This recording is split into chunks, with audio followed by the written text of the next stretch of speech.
Okay, continuation. From where we left off. Like, share, and subscribe, guys. We get into the meat of this stuff, man. I know a lot of this information you guys didn't really know, or because it's not common knowledge. In case you're not part of law enforcement. You're just a regular guy. I do this for the regular people. Regular ladies. That's getting violated, man, by these guys pretending to be law enforcement, but really are corporate municipal officers and policy and code enforcement officers pretending to be law enforcement, and they are not law enforcement. You know what I'm saying? And you see it in the way they handle their business. Most of them don't even have the full code of ethics that it takes to be law enforcement or the integrity. Most of them take about a 6-month course. Overseas, they might take like 2 years or something to become an actual, justice of the peace or law enforcement. Then they could be actually considered some form of law enforcement at a lower level. But these guys over here in America, and I could say North America because that's where I'm from. These guys are not being trained properly. Half of them don't even know this stuff. They don't even know the law, period. All they talk about is statutes and codes and color of law, pretending to be law enforcement. Now, as we were stating before my video cut off, the sheriff is being the chief law enforcement officer and the highest peace officer of the entire county in which he was elected, is to secure the peace and answers to the people alone. Unlike the state police, who are code enforcement officers serving the state and answering to the governor. And they deal only with commerce. Fictional characters. They're not supposed to engage with humans, mankind. As long as you got an all cap letter fictional character name, which is a fictitious plaintiff in any lawsuit and has no standing in law as a ward of the state, considered chattel property as a U.S. citizen, and have no rights because you're a municipal corporate citizen. This is the main thing that I'm trying to push to people, so you won't be classified as a stateless person. Okay, back to the sentence here. Unlike the state police, and I'm right here for you guys if you see my arrow here. Unlike the state police, who are code enforcement officers serving the state in answer to the governor and city, town, or village, police, who are also code enforcement officers. Is that not what I just said? Code enforcement officers serving the corporate municipalities in answering to commissioners or mayors. These are auspices of a corporation, man. These are positions in a corporation. These are not organic people to the land. These people have foreign jurisdiction of commercial fiction. And they say all have a conflict of interest. And I'm right here. Say they all have a conflict of interest because they have no constitutional authority or concerns. They cannot serve the code and the Constitution, whereas the sheriff reports directly to the people and not the corporation. The duties, responsibilities, and authorities of the county sheriff as a constitutional officer are at a minimum the same as they were when the state constitutions were originally written. Now take that in. Breathe that in and out. Think about that, man. And these folks been playing with you, man. They got you feared. You feared because You see them pull up, they got these guns, but they don't want you to have no gun, but they got these guns, man. Every time you see them, they got their hand on their gun, threatening you. You see what I'm saying? At war with the people. These code enforcement officers have been at war with the people. What do they say? They say police who are also code enforcement officers serving the corporate municipality and answering to commissioners or mayors all have a conflict of interest because they have no constitutional authority. No constitutional authority.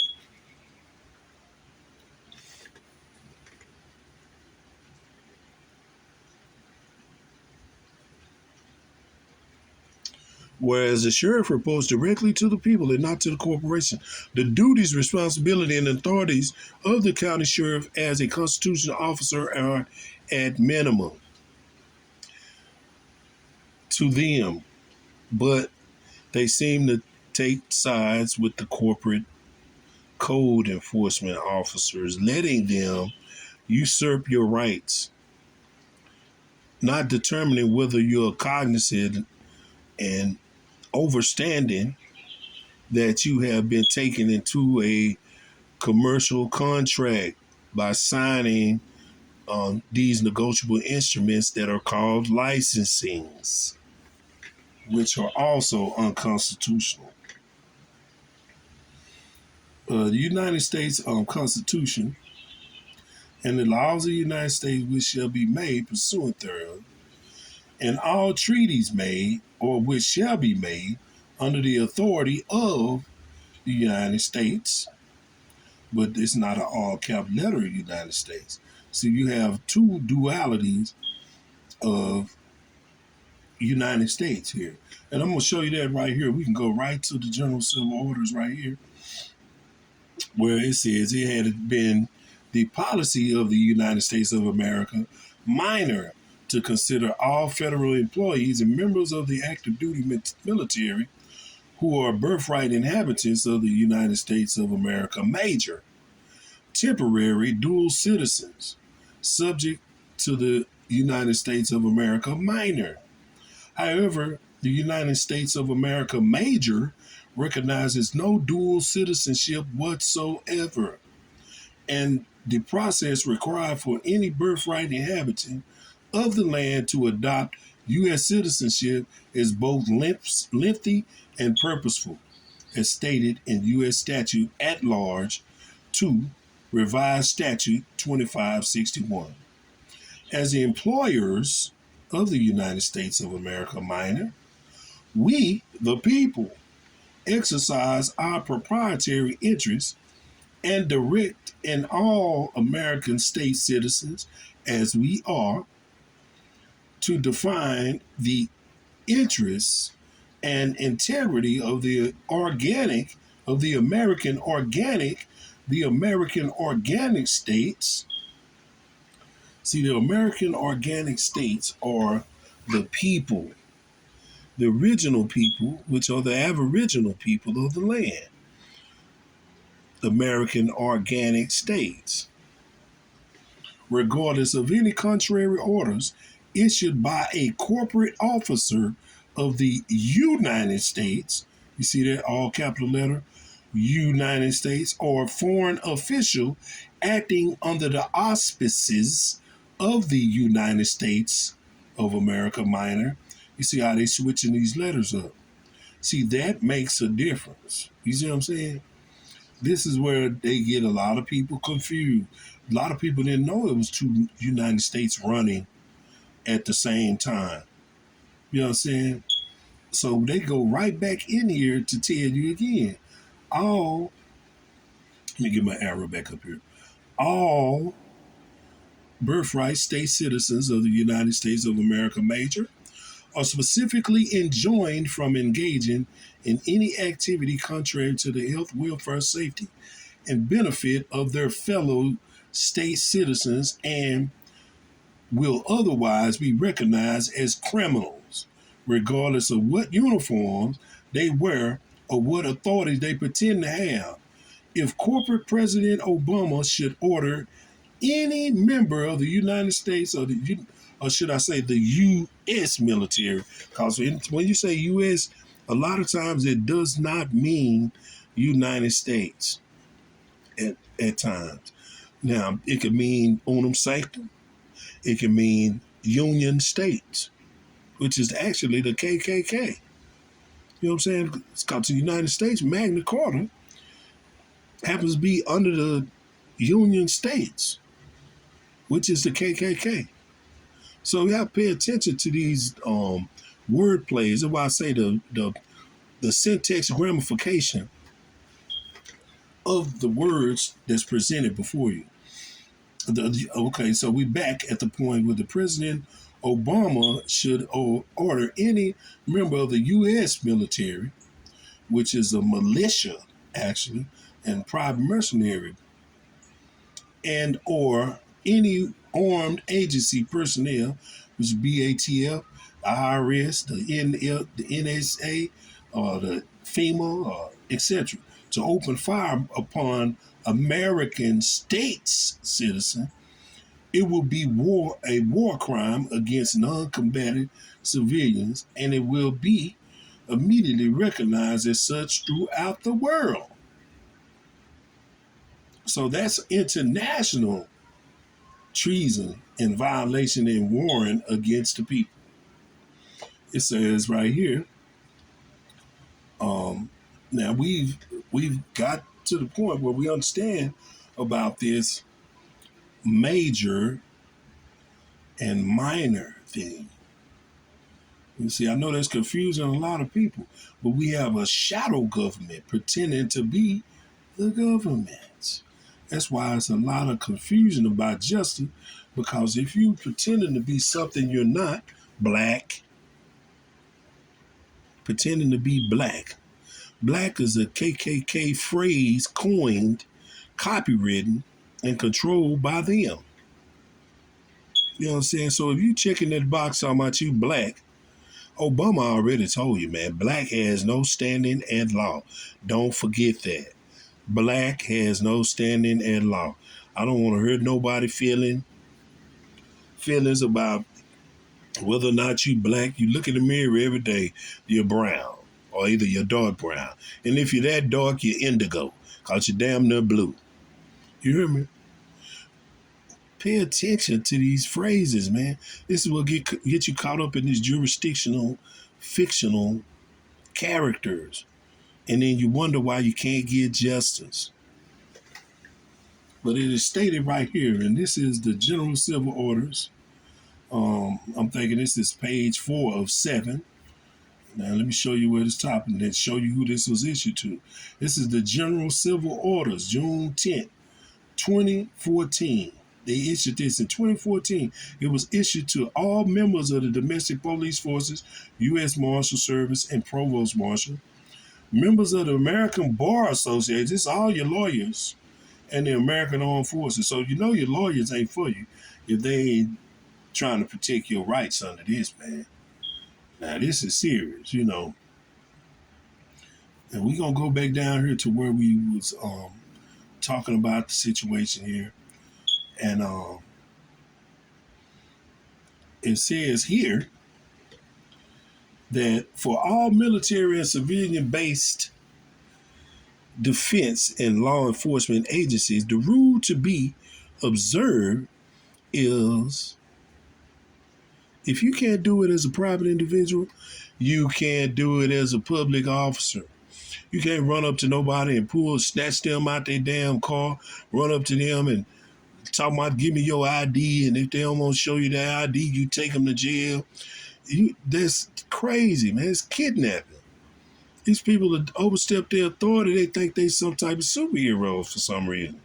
I don't understand what it is, man. You give them a gun, like I say, you give them a rope, you want to be a cowboy, you know. And they're not taking these duties serious, and they don't have any regard for human life. So these are cold, calculated, and very evil people that are engage in this.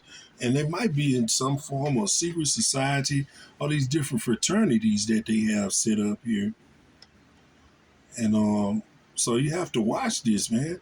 You have to watch the actions of the people that claim to have your best interests in mind. And they don't have your best interests in mind by snatching you out of the car while you're on the way to the house with your groceries to feed your kids, and then you take your car and leave you on the side of the road with your groceries because you ain't got no insurance because you couldn't afford to because you had to pay daycare. And, come on, man. It's ridiculous. It's just a repetitive cycle, and they continually warn against the people that are taking advantage of us. Okay. Any state citizen. Now, I didn't write this down. Let me show you where this came from, okay? I just showed you what it is now.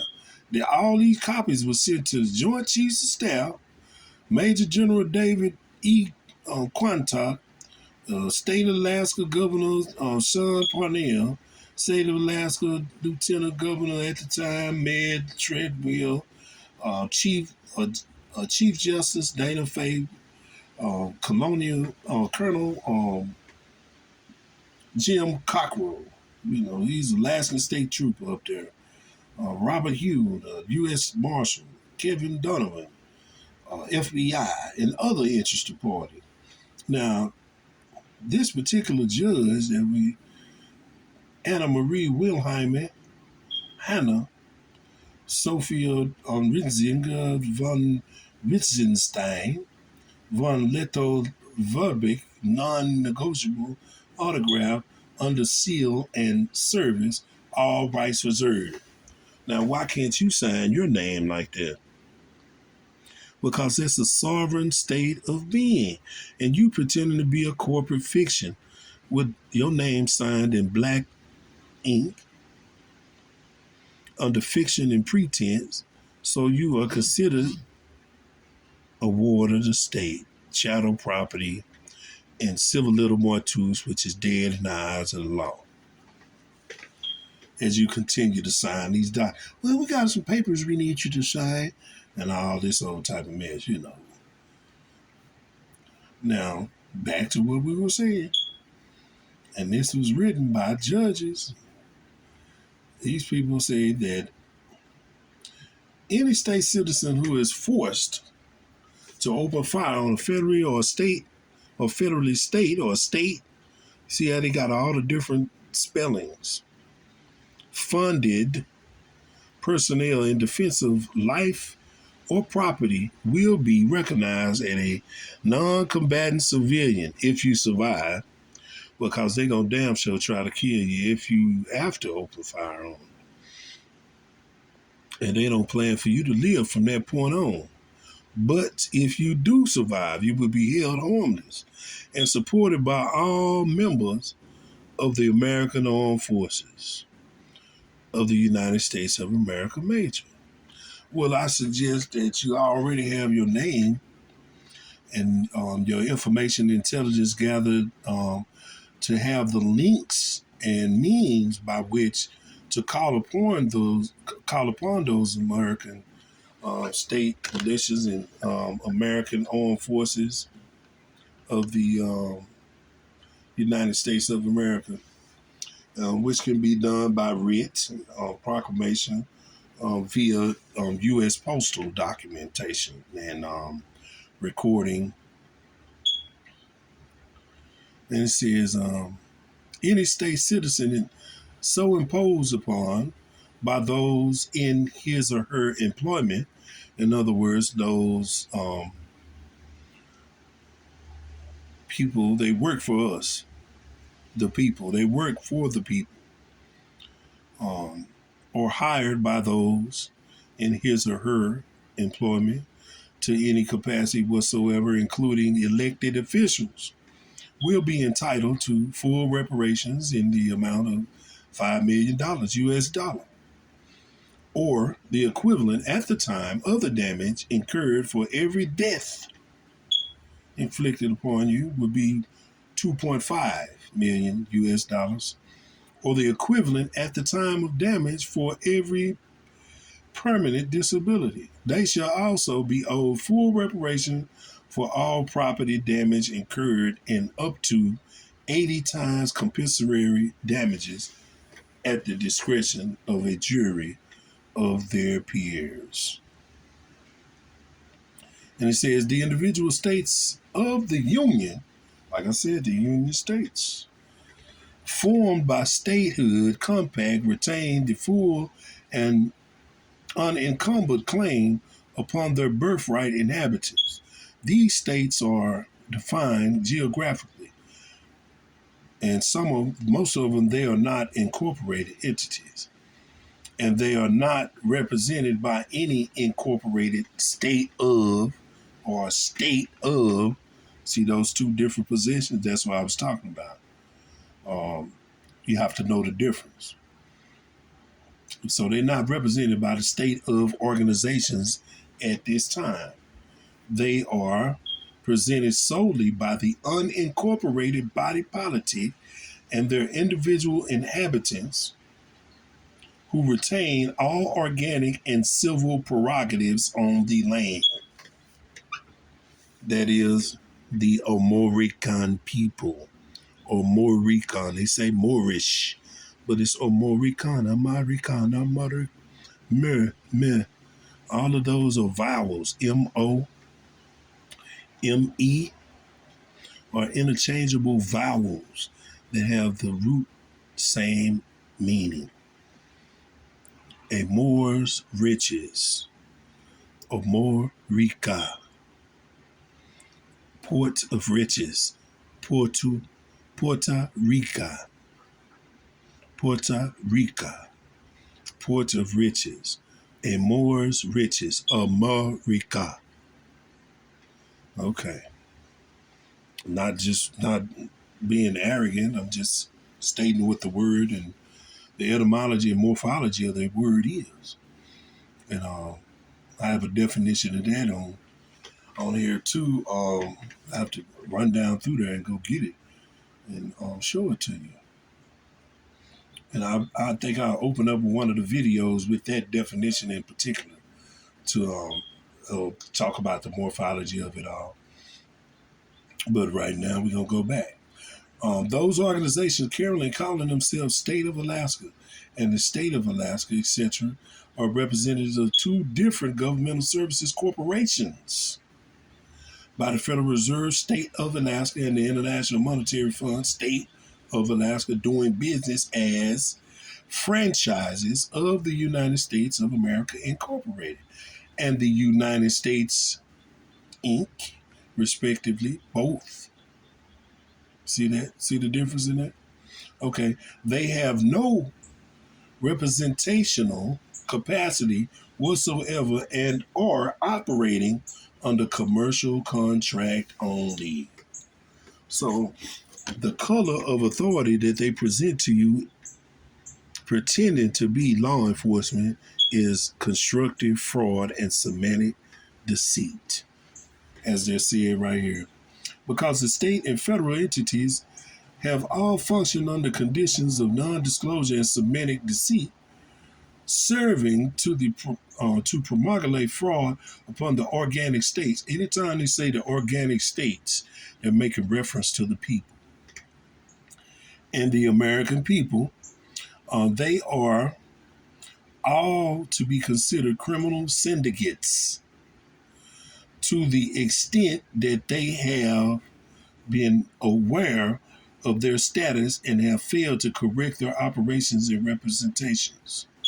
All contracts held by these organizations are assumed to be held by these organizations are null and void for fraud. These contracts include but are not limited to contracts for sale, for labor, for trade, citizenship contract, powers of attorney licenses, mortgages, registrations, and application agreements of all kinds, all signatures of American state citizens acting under the influence of semantic deceit and non-disclosure are rescinded. Did you hear what they said? They said, oh, now I was right here now. I was right here. These contracts include but are not limited to, see where I'm at? Are not limited to contracts for sale, for labor, for trade, citizenship contracts, power of attorney, licenses, mortgages, registrations, and application agreements of all kinds, all signatures, and all state citizens acting under influence of semantic deceit and non-disclosure are rescinded.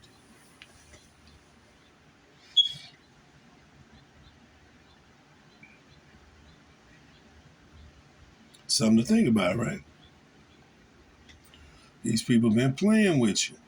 Now let's go back to these duties of this sheriff who's also been playing with you and using you up.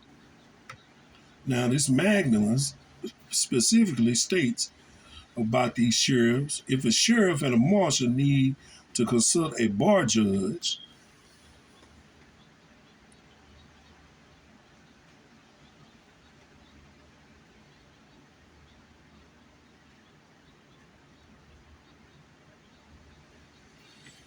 it says if a sheriff and a marshal need to consult a bar judge,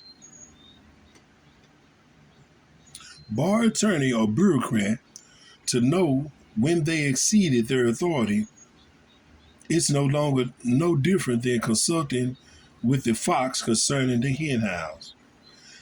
If the sheriff cannot ascertain if a judge or any other government servant is abusing their powers and thereby violating the inalienable rights of the people without asking the fox how can he perform his duty, if a politician, judge, or prosecutor violates the Constitution, it is the duty of the sheriff and marshals to call the grand jury and ask the people for an indictment. This is your responsibility. If you seek permission of the prosecutor or judge on any arrest, you shirk your authority, become a tool to the same, and thereby violate your oath. No politician can come between you and the people, regardless of what you have been taught. It is the duty of the sheriff to speak, or excuse me, sorry about that, to seek an indictment, not the prosecutor. Prosecutors call the grand jury when the state has an issue, but the people's business is the sheriff's business. And if and it is the duty to protect the same from those who would encroach upon their rights. Likewise, the courts exist to serve and to protect the people from criminals and tyrants. But now the sheriffs have become the criminals and the tyrants. So we need to stay vigilant and pay close attention and keep watch on these so-called officers and elected officials who have overstepped and been in collusion with the false authority of these corporations. In order for us to know the difference, then we have to study these books that they have in order to protect ourselves.